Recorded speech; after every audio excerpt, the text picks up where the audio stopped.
Hello, welcome to another Focus Friday brought to you by Mapex, Majestic, and Jupiter.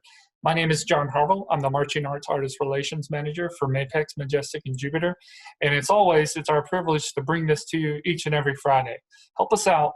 Leave a like, a comment, and share this content with whoever you wish. And we hope that you're taking advantage of our Stay at Home, Learn at Home, Play at Home initiative. Great deals going on lots of great instruments, tons of educational avenues to take advantage of right now. And now it's my pleasure to welcome not only a new friend, but a new Mapex artist. He has tons of great things going on the West Coast, and we're just happy to have him here, the fantastic Dave Natal. Pleasure to be here. Man, it's a pleasure to have you on and to welcome you to the Mapex family. We're certainly thrilled that you're on board and just look forward to a long relationship ahead. Yeah, likewise. So right before we get started at the top of questions and all and delving into the plethora of knowledge you have, we want to make it known that you will be actually hosting a series of videos for us, instructional videos from beginners all the way up to like Jedi Knights, all the way to old guys like me that just pick up some sticks when we can, but not as often as we can. Can you give us just a little taste of what's coming up? Yeah. So, unfortunately, because of the situation we're in, DCI is not going to be running this season. So we wanted to make sure that we're giving our viewers an opportunity to keep their hands moving, keep their minds sharp during this summer. So we're going to be putting out a series of videos that just challenge you. Everything from exercises, touch exercises, feet exercises, things that you would normally be doing at this time of the year anyway. And we just want to provide that to the people that would have otherwise been marching but need an outlet to keep their hands and their mind moving. Yeah, that's going to be awesome, and we're super excited that you're going to be producing it. You have tons of experience already, just a great knowledge of putting those together and breaking things down to where it's really easy to follow along as we get a little further, and maybe even some of us old guys will do a couple lessons as well.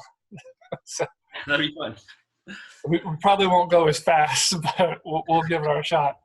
So, hey, Dave, tell us a little bit about, before we get into, we're going to concentrate more on your professional career, a little bit in the post-21, 22-ish years. But can you tell us a little bit about your marching experience and where you came from, who you marched with?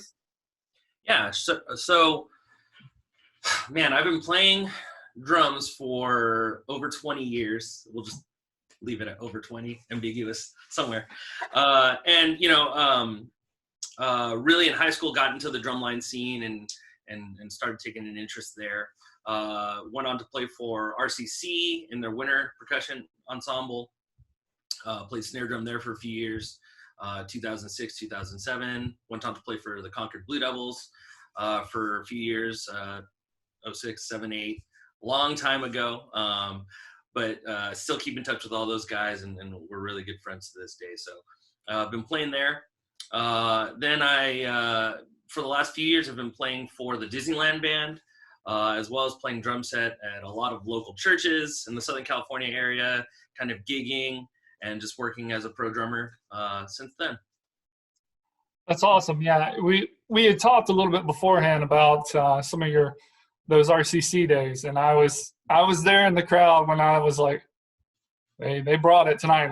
I sent a couple text messages to our home team saying, you better bring the A game tonight, because they certainly did. So here we are on May 1st, and there's no DCI season. So as things look like they're going to start slowly moving to a semblance of normal, that means that auditions for WGI and DCI, those things are in about 6 to 7 months. So for someone maybe that's going into core for either the first time, or let's even say they're going to some of those upper echelon groups, do you have any advice for those? Like when you've been at that level, what was some of the best advice you got before going into like an RCC audition or a Blue Devils? Like, can you be too cocky versus intimidated? Sure. Well, you know, when I auditioned, the process was a little bit different. I feel like at the time there was a lot more talent from different regions, right? You get a lot of guys from the East Coast, Southern California, Northern California, Texas, whatnot, different groups, and they all kind of came together. Whereas now there's a lot more, how do I say, there's feeder programs that kind of help people that, you know, have an end goal. If you want to march Blue Devils, you can march Blue Devils B and even start in the C Corps and kind of work your way up if you want to go that route. There's a little bit more of a concentrated focus on how to get there. But you were talking about, you know, cockiness. No, you know, you as a musician, you always want to be, you want to be humble, right?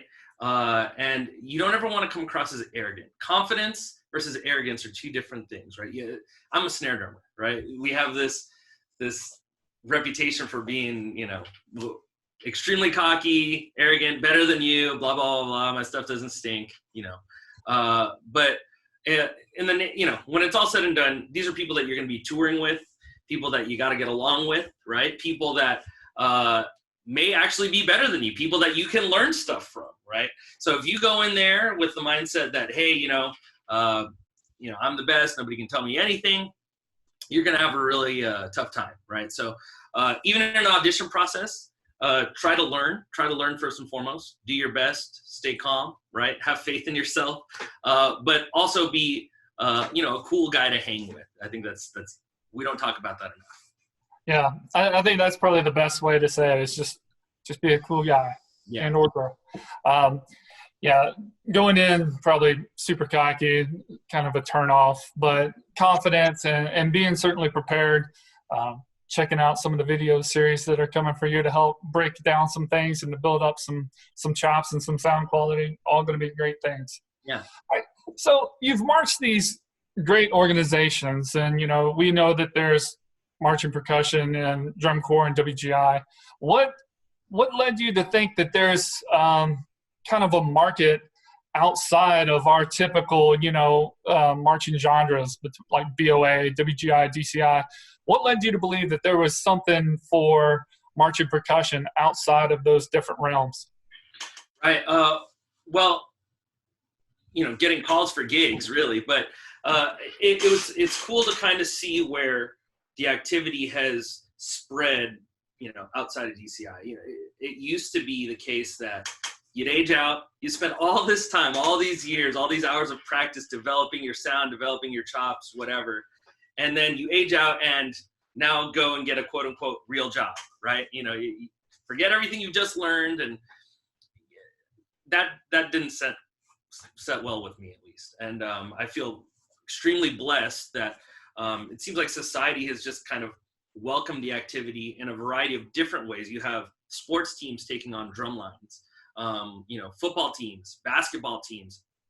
There's a bunch of them now that have drum lines. So you don't even have to live in a music mecca, if you will, in LA and New York or a Nashville type place. You know, you can live in Detroit and, you know, play for the Pistons drum line, or, you know, Seattle and, you know, or wherever. You know, there's lots of opportunities all over the country to get involved with some sort of group like that where you can actually play professionally. In music in general, you know, I believe if you want to be a performer, if you want to be a successful performer, you have to do two things. One, you have to be good. And two, you have to network your butt off. You have to let people know you're good and you're a cool guy to hang out with. Again, lessons that you learn in drum corps, right? In touring and all that stuff still applies, right? So when an audition comes up, you know, I may not have gotten word of the audition, but maybe a friend has said, hey, Dave, are you going to be at this audition? It's coming up next Friday. Thank you for letting me know. You know, if I didn't have that relationship with this person, they wouldn't even given me that information, which would have been critical. So, you know, what led me to believe? I mean, there was calls. You start networking with the right people, and then you hear about commercial shoots. You hear about auditions. You hear about certain gigs. And the more you do, the more you get called for. The more people you know, the more you get called for. So, and that's outside of teaching. You know, there's a lot of people that have made a successful career out of just saying, hey, I really love this. I really want to teach. And they've taken that avenue, and that's great too. So it's no longer the case where you can just where you have to throw everything away, and I'm actually neglecting the whole online scene. I believe another Mapex artist friend of mine, Ralph Nader, he's got one of the best selling marching sticks in the world. You know what I mean? And this came from developing an online audience. He created something new. And so with the advent of technology, it's really cool just to see, hey, if you've got a great idea, you got a great work ethic, what a great time to live in, where we can just put our art out there and see what happens with it. Yeah, it's a great point. You brought up networking, and I think that from our younger viewers, as you get older, almost despite whatever profession you get in, networking is a huge part of being able to get to a point to where you can succeed. And tell me a little bit about, what that involves with sort of, just knowing that something, I can't do this, but pass it along to somebody else. Is it, is it just mostly through the social media? Is it through contact? Like, how do you build up this, this partnership of a different network in order to, rising waters raises all ships sort of thing? Sure. So nobody is ever going to give you anything for free, and nobody's ever going to hold your hand through something. So do not be afraid to jump out of your shell. If you're a shy type person, it's going to be really difficult for you to get noticed, right? I always start with my group of friends that I already know, talking to them, be open with them. Hey, does anybody know about this? Has anybody heard about gigs? How's this working for you? Hey, does anybody need any help, right? Once you get any gig, big or small, you do it to the absolute best of your ability. That is key. I don't care whether you're just starting out or whether you've been doing this 20 years. Your work needs to speak for itself, right? If you get something small, do it really well, do it really well, do it really well until the opportunity comes for that person to offer you something bigger, or someone else will offer you something else. And by that point, you've developed your skills to where you can take on greater challenges. You're more confident with yourself and your skills, whatnot, right?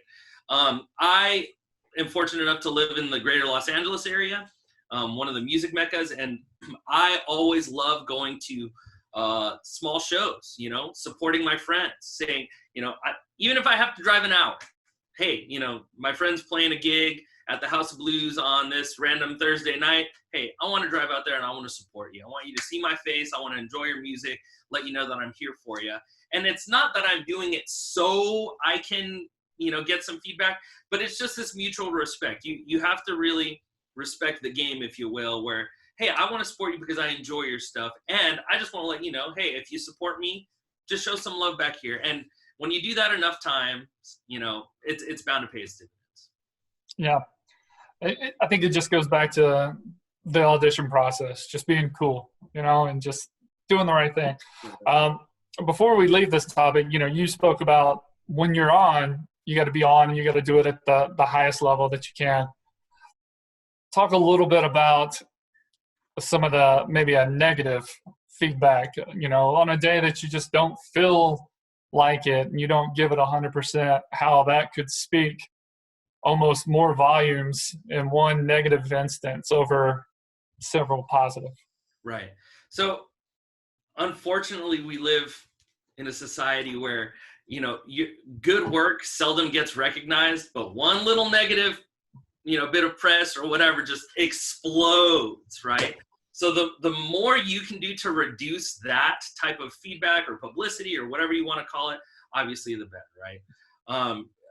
I try to think of some of my favorite drummers or some of my favorite musicians that I work with or that I call for gigs. Hey, I even, outside of drumming, hey, I need a killer guitar player. This guy is always prepared. This guy always knows his music. This guy always, plays it right on the first time, in and out. That's the guy I'm going to call.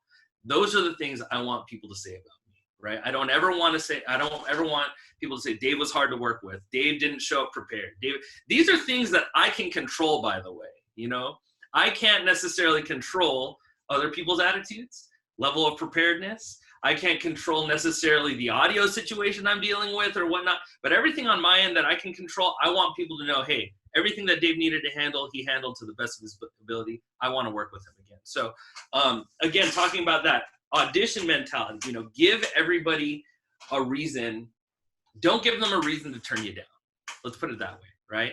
You know, whether that be your plan, whether that be your attitude, whether that be your level of commitment to a group or your commitment to growth, or, you know, what's the thing that they're going to say, hey, John, you know, you were great, but you really just didn't, right? Definitely.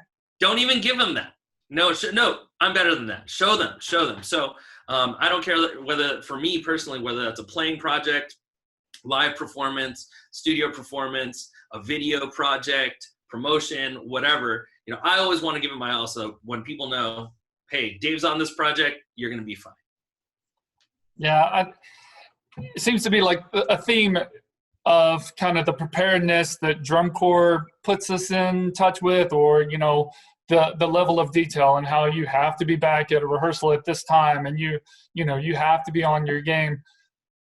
And even though when we, quote unquote, you know, we age out, if we take that same, you know, attention to detail and that same mentality, it'll really push us a long way. Even you know, if I may, even outside of music, by the way. So I shared with you that, you know, a lot of my old drum corps buddies were still friends to this day. I think, you know, drum corps was a cool performing experience, but it was almost more like a fraternity. You know what I mean? The guys that you're with for a long, long time.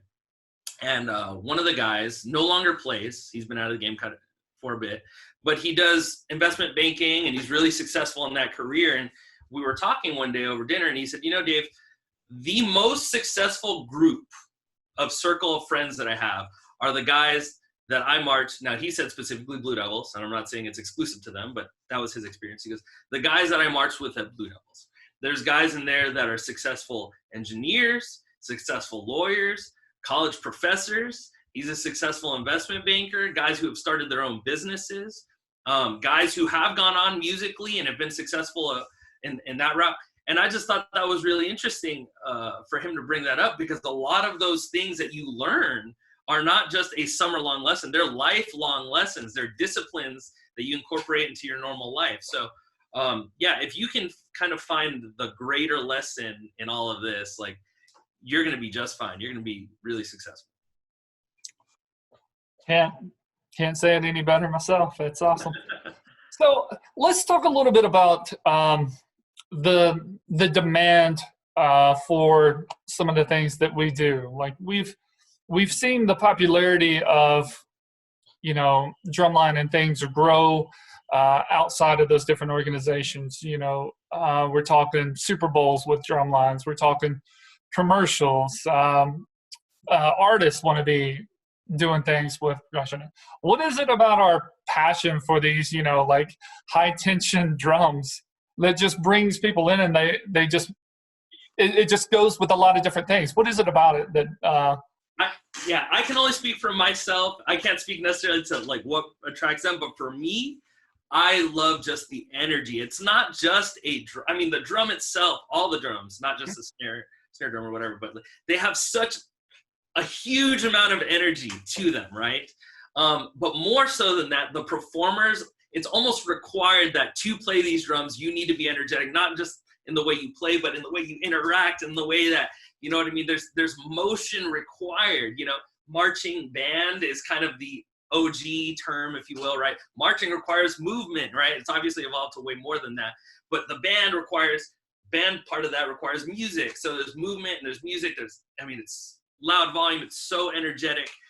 Yeah, I've even seen some of my friends play for one of the pro football teams, and the guy, you know, scored a touchdown and he grabs the bass drummer's mallets and he starts just like wailing on national television. It's the greatest thing ever. So, you know, there's just so much energy behind not just the drums themselves, but the performance. So it's been really cool to see people want more of that. I can back that up. Yeah, I've done with a local production company here, just every now and again, different conventions. I think it was like for a contact convention, but it was at 8 a.m.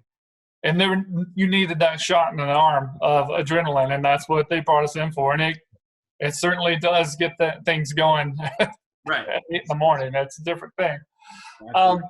So you've done an amazing job of branding yourself, carving out your niche here in this genre. Can you tell us a little bit about like the trial and errors of, how you got to this spot, and, what was some of the things you learned from, and what have you capitalized upon? Sure. So I guess I saw a niche in that everyone is blossoming, just a few years ago online via social media, YouTube. It's still kind of social media, but they were just blossoming, and I didn't see anybody that was necessarily based in and I call them music meccas, LA, New York, Nashville, that was really going out and utilizing the tools that are at their disposal. You know what I mean? I think it's ridiculous that if I drive just a few minutes down the freeway, I have access to Capitol Records or, down Sunset. I have some of the most iconic, recording studios, and there's pro musicians that are really more willing to work with you than you might even imagine. And I started seeing people, outside of here that were making a name for themselves. I said, hey, how come nobody's taking advantage of like this genre that's from this area? I know there's plenty of people that have to be, able to do this. How come nobody's doing it? So, hey, whenever I see something that's lacking or a need that's not being fulfilled, I always ask 2 questions. 1, why? Maybe there's a good reason for it. Maybe, people have thought about it and tried it and it doesn't work for these reasons. Or 2, somebody just hasn't thought of it or done it yet. You know what I mean? So I kind of thought, hey, it seemed like it was more the latter. So I want to be the guy who's going to capitalize on it. So what did I learn? Technically speaking, in today's day and age, you can't just be a drummer. You can't. You have to be a drummer. You have to be a producer. You have to be a video editor. If you can do sound engineering and audio recording, you got to do a little bit of that. You want to make sure that you are the guy that has all the tools in your toolbox, right? So it's just required. If I'm going to post, it's something as simple as posting an Instagram video. If I need it, if I really want to make an impact and get likes and get a lot of responses, okay, well, it's got to be written well. I've got to play some cool stuff.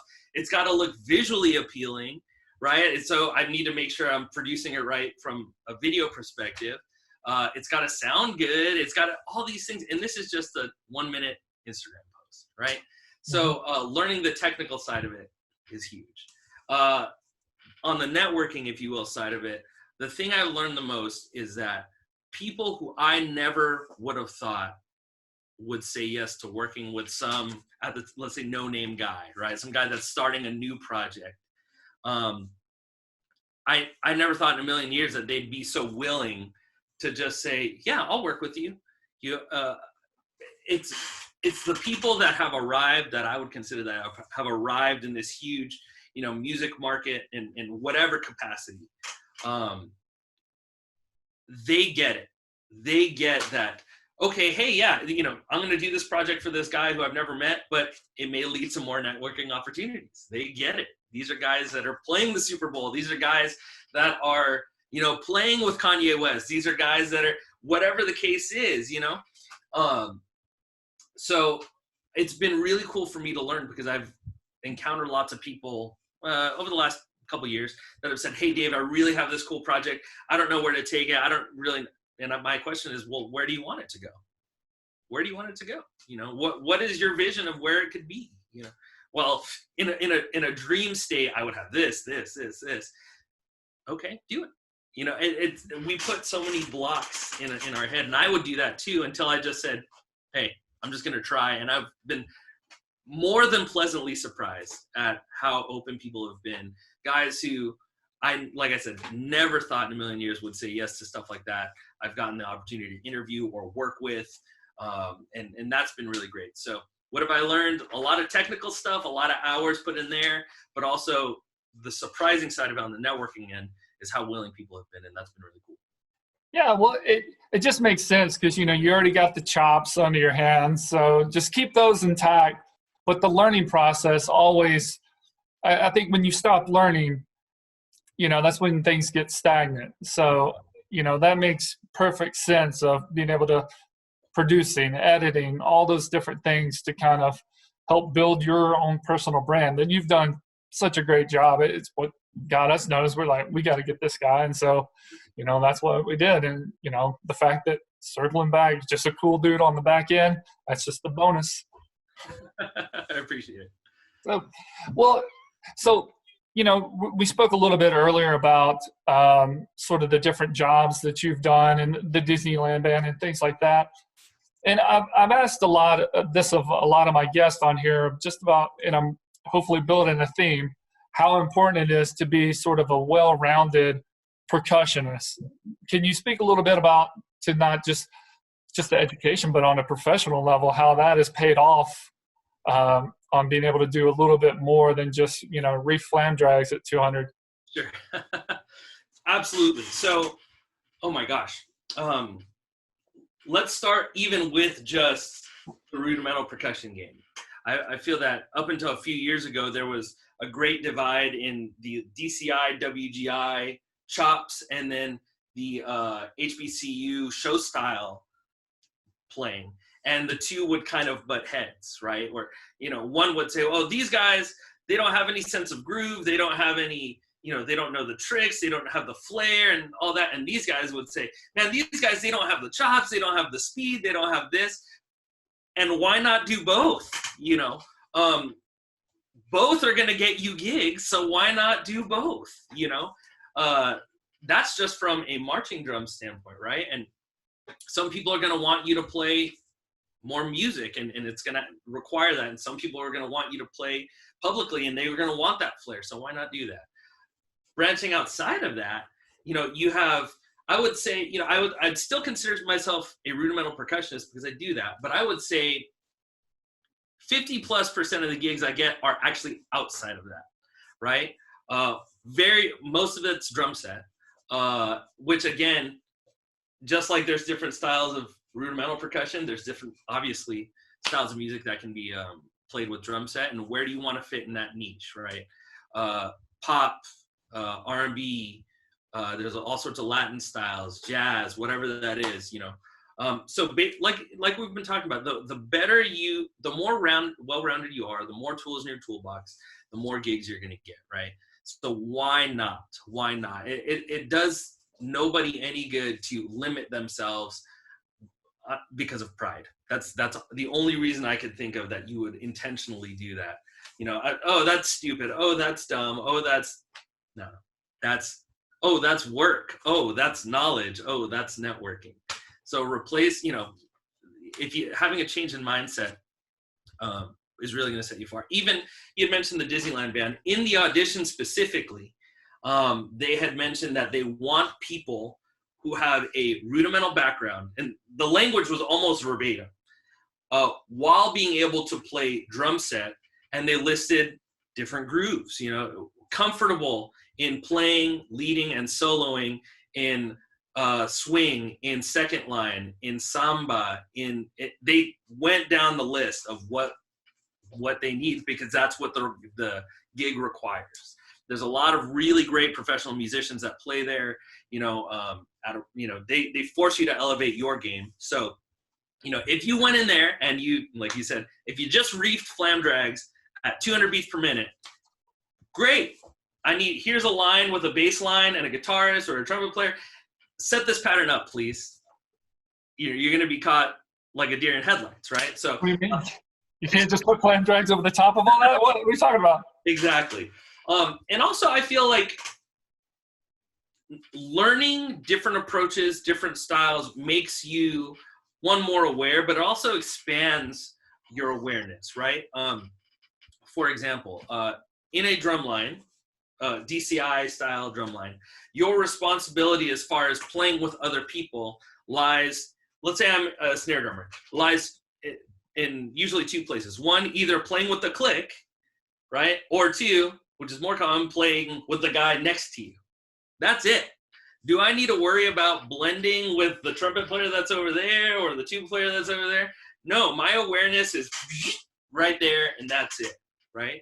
Playing with the click, interpreting it this way. Well, what if Now I'm in a band, a pop band setting. You know, I played in salsa bands, like at weddings, you know, bass player, keyboard player, percussionist, guitarist, whatever. How am I going to blend now with them? Well, this requires an active state of listening, right? Music is, at that point, more of a living organism. It's going to ebb and flow, and that's okay. In drum corps, they will say that's never okay. You must play perfectly with the mat, on top of the mat, perfectly in time. Everything needs to be interpreted one way. And that's fine for getting 9 or 10 guys to play clean and winning a drum trophy. That's what you want to do. Outside of that, there's different needs, right? So just understanding what the gig entails is going to help you dramatically. Quick little story. I don't want to please. So coming from a rudimental background, when I wanted to transition into doing more drum set, could I play stuff technically correct? Let's just, for the sake of argument, say for the most part, yes. You know, it was in time, rhythms are being played the way they are written. But the comment I would always be getting is, man, you just sound so square, or you sound so tight, or you sound, and then they would, you did, you know, drumline. Oh yeah, it sounds like that. And there's nothing wrong with that, except for when you're trying to play in a different setting, right? And so I really tried to break out of that mold and spend some time. Okay, if I'm in this gig, I can't sound like a rudimental snare drummer, right? Just like if I'm a flamenco guitarist and I go and join a metal band, I can't sound like a flamenco guitarist. It's just not going to work, right? I need to learn how to play within the context of the style. So, you know, spent a lot of years working on that and really trying to develop the other side of things. And I got a call from a group organization that I was playing some drum set stuff for a while. And Christmas came along. They wanted to do The Little Drummer Boy. And a lot of places like to do drum lines and things like that for Christmas. And they said, you know, Dave, we want to do some sort of drumline thing. Do you know anybody who has any experience in this area? And they were completely serious. And I took it as a rite of passage. I said, oh my gosh, I can't believe that I'm not even looked upon as a, you know, drumline rudimental drummer. They only view me as a drum set player, and that was awesome to me. They said, as a matter of fact, yeah, here's some videos that I've done in the past, no big deal. And I know a bunch of guys. Let's put something together. So I know a couple folks. I could try to get them to do a thing. Yeah. And, you know, it's funny. I think that as the marching activity evolves, I believe that we're actually leading the drum corps. It seems to be going down that path of kind of revealing a little bit more of all that facial expressions and, you know, letting loose on the energy side of things, not without the met, because 135 different interpretations of where the tempo is out there is, you know, a recipe for disaster. But, you know, you don't have the guys that you can't see. Right. You know, I used to dig my helmet way down low and stuff. And now it's like, you know, the old photography, there's, you know, your little kid out on the field. They're kind of letting, you know, that energy is being let in a little bit more. So I really think it's kind of, you know, taken a little bit of an approach from the professional side of, you know, being that entertaining and letting people see that these performers are having fun. Absolutely. And that's such a cool thing. Well, I always try to end up on a little bit of a fun note here. And I just wanted to see, just if you could have what would you describe the perfect gig here in this post-rudimental world? What would be like the greatest fit for you if you had your pick of the litter? Greatest gig? Oh my gosh. I would probably be touring, but playing some of my own music with I've got a jazz fusion band that I've been writing some music for. So putting my own stuff out there and having people appreciate it and touring with my friends, that sounds like that would be an amazing gig. Yeah. Back on the road again, I guess. Yeah, but it's with the right people, it's fun. Sure. Well, man, dude, we're so happy to have you on board, and I want to go ahead and give you just a little bit, recap just a little bit of the video series that you're coming along here. Just give us that taste again, and let us know what's coming on. Yeah, absolutely. So during this time when, drum corps is no longer in session, if you will, we're going to be providing you guys with some cool content, some new exercises to keep your hands moving. We want to make sure we're not just working your hands, but working your mind, working your feet, right? Super important for the activity. We want to make sure that, even though groups aren't going out and competing, that you as an individual are still able to keep your hands moving, stay sharp, stay ready for the next season, because this is going to pass. And I know, as a matter of fact, Mapex is offering some deals right now for people that are at home that don't have access to the drums that they otherwise would. John, would you be able to touch on that? Sure. We have the stay at home, learn at home, play at home initiative going on. So right now there's things like different great deals on drum set packages, whether it's the Storm or the Mars or the Saturn series. Things like that are at a great price right now, and they're even tagged on. You can do 90 days worth of free online lessons with Russ Miller. So, we're really just trying to make the best of this time here. I think it's a great time that we can take and we can practice and we can come out of this better. We'll be better people, and we'll certainly be better players because now we have plenty of time to practice, even us old guys. If you're not, then shame on you. Shame on you. Well, Dave, man, we're just super excited to have you on board and a part of the Mapex family. Thank you so much for taking some time today. Like I said, we can't wait to just kind of let you loose on the world and on our world. And then thank you for coming on today. Absolutely, man. Thanks for having me. And everybody else, thank you for joining us for another Focus Friday brought to you by Mapex and Majestic. Stay safe out there. And again, it's time to practice.